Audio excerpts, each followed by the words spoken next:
Hello, नमस्कार. आजच्या या व्हिडिओमध्ये स्पेशल व्हिडिओ आहे, त्याच्यामध्ये तुमचं स्वागत. तर बऱ्याच जणांची रिक्वेस्ट होती आणि त्या रिक्वेस्टमुळे तयार केलेला हा व्हिडिओ आहे आणि व्हिडिओच्या शेवटपर्यंत थांबा, कारण की तुमच्यासाठी एक सरप्राईज बोनसही आहे. ओके, सुरू करूयात. तर ध्यान करताना किंवा ध्यानाला बसल्यावर, मेडिटेशन करताना बरेच विचार येतात, वाईट वाटतं, रडायला येतं, नको ती कामं सुचतात, त्या कामांची अर्जन्सी वाटायला लागते. हे सगळे प्रश्न तुमचेही आहेत का? तर हा आजचा व्हिडिओ तुमच्यासाठी अतिशय बदल घडवून आणणारा आहे. So stay tune, stay connected. So तुमच्या सगळ्यांचं स्वागत आहे. माझं नाव अमृता सुरदास. मी लाईफ बॅलन्सिंग कोच आहे, हीलर आहे. तर सगळ्यात पहिला प्रश्न मला जो विचारला जातो, कारण की आपल्या वेबसाईटवरही, आपल्या लाईफ बॅलन्सिंग सिस्टीममध्येही प्रणव उपासना, सोहम साधना आणि आत्मदर्शन हे आपले वेगवेगळे ध्यानाशी रिलेटेड, साधनेशी रिलेटेड अतिशय पॉवरफुल प्रोग्राम आहेत. तर तिथेही विचारला जायचा किंवा ओव्हरऑलही कम्युनिटीमध्ये विचारला जायचा, की ध्यानाला बसलं की एकतर हातापायाला मुंग्या येतात किंवा कधी एकदा उठतोय असं वाटायला लागतं किंवा नको ते विचार येतात किंवा खूपदा असं होतं ना, की अर्जंट एखादं काम आठवतं, की "अरे च्या हे काम आत्ता नाही केलं, तर मी विसरून जाईन नंतर किंवा हे आत्ताच करायला हवं." तर हे सगळं होतं, मग ध्यानात लक्ष लागत नाही आणि मग अल्टिमेटली पर्यायाने असं वाटायला लागतं, की ध्यानधारणा, मेडिटेशन, स्पिरिच्युअलिटी हे माझ्यासाठी मुळीच नाही. हे शक्य नाही. याच्यासाठी मला कुठेतरी शांत ठिकाणी, कुठेतरी हिमालयात, कुठेतरी निसर्गाच्या सानिध्यात जाऊन राहायला पाहिजे किंवा बसायला पाहिजे. म्हणजे हे सहज साध्य होईल. Agree, type A in the chat box की येस अमृता, मी तुझ्यासोबत सहमत आहे. बघा, जरीही तुम्ही कुठेही हिमालयात किंवा निसर्गाच्या सानिध्यात जरी गेलात आणि तिथे ध्यान धारणा करण्याचा प्रयत्न केलात, तरीही इथे म्हणजेच सबकॉन्शियसला, मनाला जी सवय लागलेली आहे ना, नको ते विचार करण्याची, स्थिर न होण्याची, अस्थिरता, चंचलता, ती सवय तुम्ही कुठेही गेलात तरी तशीच राहणार आहे. त्यामुळे करायचं हे असतं, की विचार येणारच, माणूस आहे, मन आहे, मनाचा स्थायी भाव चंचलता असाच आहे. त्यामुळे विचार येणार. तुम्हाला नको-नको ती कामंही आठवणार. पण हे जेव्हा विचार येतायत किंवा कामं आठवतायत, काँग्रॅच्युलेशन्स. हे विचार येतायत म्हणजे ते ओव्हर थिंकिंग, ती अँक्झायटी, ती काळजी, ते सगळं रिलीज होत आहे. सगळं पूर्णपणे वरच्या लेव्हलला येऊन क्लेन्स होतंय. वरती सरफेस लेव्हलला येतंय, क्लेन्स होतंय. वरती सरफेस लेव्हलला येतंय, क्लेन्स होतंय. या प्रकारे होतं. एखाद्या कामाची अर्जन्सी वाटली जरी, की अरे आत्ताच करायला हवं, नाहीतर उशीर होईल. 15 मिनिटांनी कॉल केला, मेसेज केला, तर कदाचित उशीर होईल. मला आत्ता अचानक आठवलं. तरीही तुम्ही तुमचं मेडिटेशन पूर्ण करा. त्यानंतरही ते काम होऊ शकतं. ज्या अर्थी तुम्हाला ध्यानामध्ये ते काम सुचलेलं आहे किंवा विचार आलेला आहे, या अर्थी तुमचं ते काम पूर्ण होणार आहे. म्हणून ते तुम्हाला सुचलेलं आहे. हं. आणि सगळ्यात महत्त्वाचं, बऱ्याच लोकांना पायाला मुंग्या येतात मांडी घालून बसल्यानंतर किंवा शरीर जड वाटायला लागतं किंवा जांभया येतात किंवा झोप येते. अगेन शरीर, मन, बुद्धी, चित्ताला सवयच नाही आणि त्यामुळे असं होतं. स्थिर बसण्याची, मोबाईल, फोन, कुठलाही सोशल मीडिया नसताना एकाग्र होण्याची सवय नाही आणि म्हणून हे असं होतं. ओके. तर सुरुवातीला खूप हार्श नाही व्हायचं स्वतःवर. म्हणजे बऱ्याचदा असतं की ब्रह्ममुहूर्त गाठायला पाहिजे. आता ती सकाळची वेळ रोजच्या वेळेशी जुळणारी नाही. ती जरी एवढी पॉवरफुल असली, तरीही रोजच्या धावपळीत ऑफिसला जायचंय, मुलांचं बघायचंय, तुमचं कॉलेज क्लास आहे किंवा इतरही काही गोष्टी असू शकतात. या सगळ्या धावपळीमध्ये 3:30, 4 किंवा अगदी 5 वाजताची सुद्धा ब्रह्ममुहूर्ताची वेळ गाठणं सामान्य माणसाला किंवा जे बिगिनर्स लेव्हलला आहेत, सुरुवातच करतायत ध्यानाला, त्यांना ते शक्य नाही. Yes or no in the chat box. जरी एखादा 4-5 दिवस तुम्ही ते शक्य केलं, तरी त्याचं सातत्य टिकत नाही. जर का कोणी हाताला धरून करणारं नसेल तर. हां. एखाद्या दिवशी झोपच आवरत नाही, एखाद्या दिवशी ऑफिसमधनं यायला उशीर झालेला असतो, एखाद्या दिवशी तुम्हाला स्वतःला थकल्यासारखं वाटत असतं, काहीही होऊ शकतं आणि त्यामुळे ते सातत्य राहत नाही. तर ध्यान करण्यासाठी साधं सोपं सरळ असावं माणसाने. हां, ते म्हणजे पहिल्यांदा एक जागा कुठली तरी ठरवा, तुमच्या घरातली कुठलीही एक शांत चित्ताची जागा. हं. तिथे ठरवल्यानंतर तुम्ही सकाळी जेव्हा उठताय, फॉर एक्झाम्पल तुम्ही 7 वाजता उठत असाल, तर एक 15 मिनिटं आधी, एवढं उठूनही तुम्ही सुरुवातीला सुरुवात करू शकता. अगदी स्वतःला 5 वाजता, 3:30 वाजता असा हार्शनेस दाखवू नका. 15 मिनिटं आधी उठा आणि सुरुवात करा. रिमेंबर, लक्षात ठेवा. आपण जेव्हा वाक्य लिहायला सुरुवात केली होती, त्याच्या आधी मुळाक्षरं ABCD शिकलो होतो. त्याच्याही आधी स्टँडिंग लाईन, स्लिपिंग लाईन, रेघा, वही, पानं, पेन्सिल कशी पकडायची वगैरे इतक्या बेसिक लेव्हलपासून शिकलेल्या आहेत. डायरेक्ट वाक्य लिहायला शिकलेलो नाही.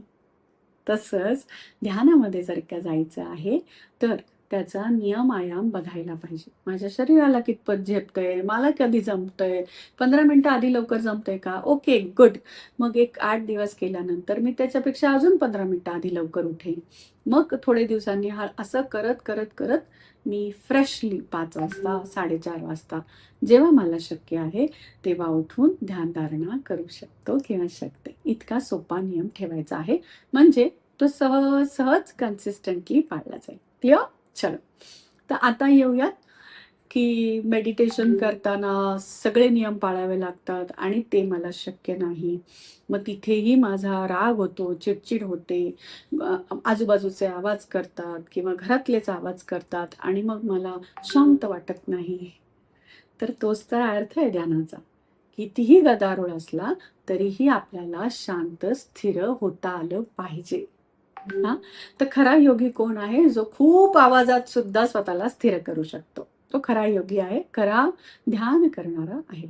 आणि ध्यानधारणेमध्ये शांतता ही खूप जास्त महत्त्वाची असते. सगळ्यात आधी मनाची, मग शरीराची आणि मग माफ करण्याची, इतर आजूबाजूचा आवाज स्वीकारण्याची, या प्रकारची. ओके? तर सगळ्यात महत्त्वाचं. आत्ता तुम्हाला ज्या प्रकारे जसं जमतंय, जितकं जमतंय तितकं सुरुवात करणे हे अतिशय महत्त्वाचं आहे. खूप खूप महत्त्वाचं आहे.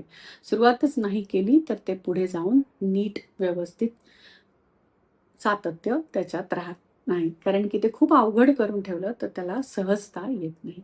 हं. आता हीलिंग कसं होतं ध्यानामध्ये किंवा मेडिटेशनमध्ये, तर जेव्हा तुमच्या मनात विचार येतात, तुम्हाला कळतं की हे नको ते विचार आहेत, हे हवे ते विचार आहेत, हे आपोआप ध्यानामध्ये कळतं. आणि हे कळाल्यानंतर लक्षात येतं की माझं हीलिंग नक्की कुठे मला चॅनल करायचं आहे, कशासाठी करायचं आहे. सगळ्याच गोष्टींसाठी नाही, या गोष्टी मला त्रास देत आहेत याच्यासाठी करायचे, हे तुम्हाला मेडिटेशनमध्येच कळतं. आता पुढच्या नियमाकडे येऊयात. सगळ्यात महत्त्वाचं, मेडिटेशन हे अर्धा-अर्धा तास, पाऊण-पाऊण तास, 2-2 तास सुरुवातीला बसून करायलाच हवं, असं काहीही कंपल्सरी नाही. सुरुवात तुम्ही 5 मिनिटं, 10 मिनिटं, 15 मिनिटं असं करत करू शकता. सातत्य येईपर्यंत, सहजता येईपर्यंत. आणि सगळ्यात महत्त्वाचं त्याचा आनंद मिळायला पाहिजे. त्या ध्यानातनं बाहेर आल्यानंतर ते आत्मीय सुख, ते स्वर्ग सुख जाणवलं पाहिजे. त्या ब्लिसफुल स्टेट ऑफ माइंडमध्ये आणि शरीराच्या त्या आनंदी झऱ्यामध्ये दिवसभर राहता आलं पाहिजे. यासाठी मेडिटेशन करायचं आहे. पुढची गोष्ट, बऱ्याच लोकांचा हा प्रश्न असतो आणि वाटतही असतं, की ध्यानधारणा हे रिटायर झाल्यानंतर, एक पर्टिक्युलर वय झाल्यानंतर करण्याची गोष्ट आहे. नाही, मुळीच नाही. तुम्ही जितकं यंग असताना, जितकं तरुण असताना हे सुरू कराल, तितकं ते तुमचं आयुष्य स्थिर करेल, पॉवरफुल करेल, मॅनिफेस्टेशन पॉवर वाढवेल, इंट्युशन पॉवर वाढेल. तुमच्या ओव्हरऑल आयुष्याची गती, मती, बुद्धीही वाढवायला सुरुवात करेल. कारण की जेव्हा तुम्ही जास्त यंग असताना, जेव्हा तुम्ही सुरुवात कराल, जितकं तरुण असताना, तितकी तुमची रिसेप्टिव्ह एनर्जी जास्त पॉवरफुल असते आणि त्यामुळे तुम्ही त्या प्रकारे अनफोल्ड करत जाता ही मेडिटेशनची जर्नी. त्यामुळे ध्यानधारणा या गोष्टी जितक्या लवकर सुरू करू, तितकं चांगलं असतं. आणि सगळ्यात शेवटचं, माझं ध्यान लागलंच पाहिजे, मला धारणा करताना इंट्युशन मिळालीच पाहिजे, मला अमक्या-तमक्याचं उत्तर मिळालं पाहिजे, माझं चक्रांवर मन लक्ष स्थिर झालं पाहिजे, हेही लिमिटिंग बिलीफ आहेत.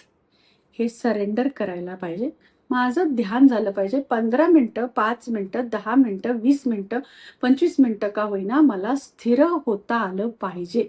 एका ठिकाणी शांत चित्ताने मला माझ्या श्वासाकडे आणि विचारांकडे लक्ष देता आलं पाहिजे. बस अँड सरेंडर. आणि मग त्या निर्गुण निराकार ऊर्जेसमोर सरेंडर करायचं आहे. इतका साधा सोपा ध्यानाचा प्रवास सुरू करता आला पाहिजे. त्यामुळे जेवढं साधं सोपं तेवढं त्याचा असरही चांगला.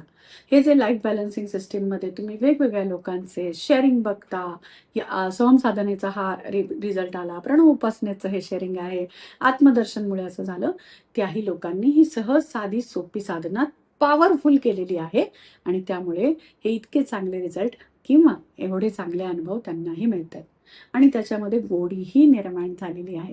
माझ्या लाईफ बॅलन्सिंग सिस्टीम मेंबर्सला या ध्यानधारणेमध्ये, या प्रवासामध्ये त्याची गोडी निर्माण झाली, त्याची आवड निर्माण झाली.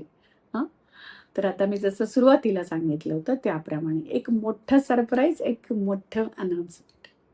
हां, दर महिन्यातनं एकदा महिन्याची सुरुवात करताना त्या महिन्यासाठी नवीन ऊर्जा, नवीन संकल्प आणि नवीन व्हायब्रेशन्स तयार करण्यासाठी, नवी ऊर्जा, पूर्ण स्वच्छ क्लेन्स एनर्जी तयार करण्यासाठी मी दर महिन्याच्या सुरुवातीला एक गाइडेड मेडिटेशन सेशन लाईव्ह घेणार आहे.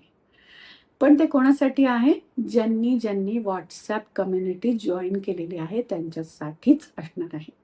तर त्यासाठी तुम्हाला करायचं हे आहे की डिस्क्रिप्शन बॉक्समध्ये व्हॉट्सॲप कम्युनिटी लिंक आहे. त्या लिंकवरनं व्हॉट्सॲप कम्युनिटी जॉईन करा. किती तारखेला असतं, किती वाजता असतं, कधी होणार असतं, हे सगळं तुम्हाला व्हॉट्सॲप कम्युनिटीमध्ये आल्यावर समजेल. दर महिन्याच्या सुरुवातीला आपलं हे पॉवरफुल मेडिटेशन सेशन असणार आहे. सरप्राईज. हे सरप्राईज तुम्हाला कसं आवडलं, हे गिफ्ट तुम्हाला कसं आवडलं, हे मला कमेंट्समध्ये सांगायला विसरू नका. तुम्हाला जर का माझं हे गिफ्ट खरंच आवडलं असेल तर कमेंट्समध्ये मला येलो हार्ट द्यायला विसरू नका. म्हणजे मला कळेल की माझं हे गिफ्ट तुमच्यापर्यंत पोहोचलेलं आहे. या मेडिटेशनचा मागचा अगदी साधा सोपं इंटेन्शन आहे. तुम्हाला महिनाभर त्याची ऊर्जा मिळावी. तुम्ही या ध्यानधारणेचा बाऊ किंवा धसका न घेता, टेन्शन, बर्डन न घेता, सहज साध्या पद्धतीनं याच्यामध्ये तुम्हालाही त्याची अनुभूती, आत्मानुभूती मिळावी आणि सातत्य कसं टिकवता येईल याबद्दलही जागरूकता यावी, एवढं सहज साधं त्याचं इंटेन्शन आहे. हे फक्त काही महिन्यांसाठी आहे. त्यामुळे तुम्ही व्हॉट्सॲप कम्युनिटी आजच जॉईन करा. डिस्क्रिप्शन बॉक्समध्ये लिंक आहे, जॉईन करा. हा व्हिडिओ तुमच्या जवळच्या सगळ्यांना शेअर करा. त्यांनाही व्हॉट्सॲप कम्युनिटीमध्ये घेऊन या आणि मग आपण सुरू करूया. ओके, थँक्यू सो मच हा व्हिडिओ बघण्यासाठी. हे प्रश्न सगळ्यांचे आलेले होते, त्याची उत्तरं मला देता आली यूट्यूबच्या माध्यमातून. त्यामुळे यूट्यूबचे खूप खूप आभार, तुमचेही मनपूर्वक आभार. कारण की तुमच्या या सगळ्या प्रश्नांमुळे, विचारांमुळेच मला कळालं, समजलं, ती प्रेरणा मिळाली की येस, का नाही आपणच याची सुरुवात करावी, छोटंसं का होईना एक पाऊल पुढे उचलावं, म्हणून ही सुरुवात केलेली आहे. तर ह्या सगळ्याचं श्रेय तुम्हालाच जातं. चॅनलला लाईक, शेअर, सबस्क्राईब करायला विसरू नका आणि असे व्हिडिओ हाईप करायला काहीच हरकत नाही, हे सर ना. कारण की हे लोकांना चांगला बदल किंवा चांगला अनुभूती देण्यासाठी घेतलेलं पाऊल आहे. Thank you so much.